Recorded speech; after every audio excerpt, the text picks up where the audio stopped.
Breaking news Tirupati Janasena నియోజకవర్గ incharge Kiran royal పై వేటు పడింది. ఆయనపై వచ్చిన ఆరోపణలపై విచారణకు కమిటీని ఏర్పాటు చేశారు. పార్టీ ఆదేశాలు వెలువడే వరకు పార్టీ కార్యక్రమాలకు దూరంగా ఉండాలని ఉత్తర్వులు జారీ చేశారు. ప్రజలకు ఉపయోగపడే విషయాలపై దృష్టి సారించి సమాజానికి ప్రయోజనం లేని వ్యక్తిగతమైన విషయాలను పక్కకు పెట్టాలని అధ్యక్షులు స్పష్టం చేశారు. చట్టానికి ఎవ్వరూ అతీతులు కాదని, చట్టం తన పని తాను చేస్తుందని పేర్కొన్నారు.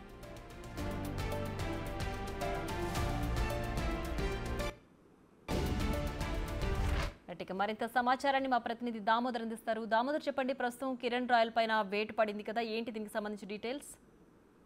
ప్రియ, ఏదైతే తిరుపతి జనసేన ఇన్ఛార్జ్ కిరణ్ రాయల్ పై ఓ లక్ష్మి అనే మహిళ ఆరోపణలు చేయడము, దానికి సంబంధించి కొంత సోషల్ మీడియాలో ట్రోల్స్ కావడం జరుగుతున్న నేపథ్యంలో పార్టీ ఒక నిర్ణయం తీసుకున్నట్టు సమాచారం. కొంతకాలం పాటు ఏదైతే ఈ విషయం పైన పూర్తి నిజ నిజాలు బయటపడేంత వరకు పార్టీ కార్యక్రమాలకు కొంత దూరంగా ఉండాలంటూ కూడా ఆదేశాలు జారీ చేస్తుంది. దీంతో పాటు ఈ సందర్భంగా ఏదైతే పవన్ కళ్యాణ్ తరఫున హరిప్రసాద్ ఒక ప్రకటన విడుదల చేశారు.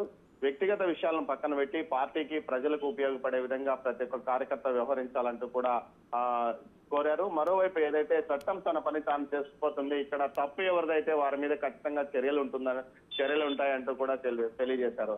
మరోవైపు ఏదైతే ఈ విషయం మీద మనము జనసేన తిరుపతి ఇన్ఛార్జ్ గా ఉన్న కిరణ్ రాయల్ తో మాట్లాడిన సందర్భంగా పార్టీ అధ్యక్షుడు తన మీద నమ్మకం విశ్వాసం ఉంచాడని, అందువల్లనే పార్టీలో కొంతకాలం పాటు పక్కన పెట్టి పూర్తి నిజ నిజాలు తెలుసుకోవడానికి ఆయన ప్రయత్నిస్తున్నాడని కూడా అన్నారు. మరోవైపు ఏదైతే పార్టీలోని ఓ వర్గంతో పాటు అదేవిధంగా వైసీపీ వీరిద్దరూ కలిసి తన మీద కుట్ర పన్నారని, అందులో భాగంగానే ఇదంతా జరుగుతున్నదని, 2013లో జరిగిన వ్యవహారాన్ని ఇప్పుడు బయటికి తీసుకొచ్చారని, తాను ఏదైతే లక్ష్మితో ఎలాంటి వ్యాపారాలు చేయలేదని, కేవలం ఆమె చిట్స్ వేసిన సందర్భంగా తాను అక్కడ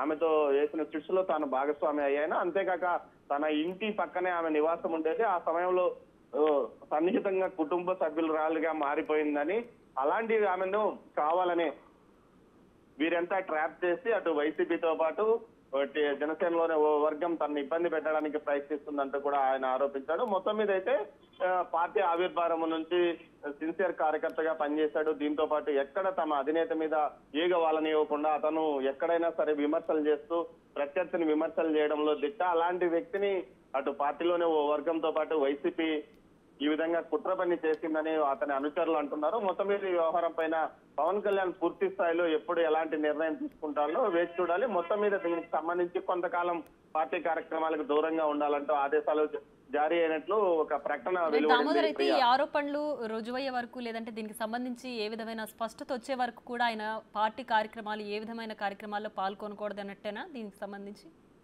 అంటే ఖచ్చితంగా అది పూర్తి అధికారికంగా ఆయనకు సమాచారం చేరిందా లేదా, మీడియాలోనూ అంటే ఏదైతే ఇప్పటికి చూస్తే పార్టీకి సంబంధించిన అధికారిక ప్రకటనలో అది కనిపించడం లేదు.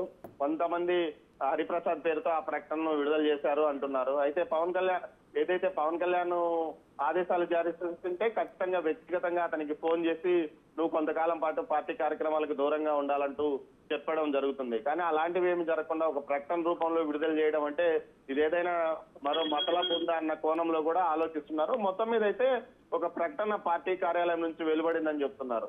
దీనికి సంబంధించి పూర్తి నిర్ణయం అటు పవన్ కళ్యాణ్ చెప్తారా, లేకపోతే నాగబాబు కానీ ఏదైతే పార్టీ సీనియర్ మంత్రి అయిన నాదెండ్ల మనోహర్ గాని ఏదైనా ఒక ప్రకటన చేసే అవకాశం ఉందా, లేకపోతే ప్రత్యక్షంగా అటు కిరణ్ రాయల్ తో మాట్లాడే అవకాశం ఉందా అన్న విషయం మీదనే వారి అనుచరులు చెప్తున్నారు. మొత్తం మీద అయితే ఒక ప్రకటన మాత్రం ఇప్పుడు వచ్చిందని చెప్తున్నారు. Priya. Right Damodar, thanks for the updates.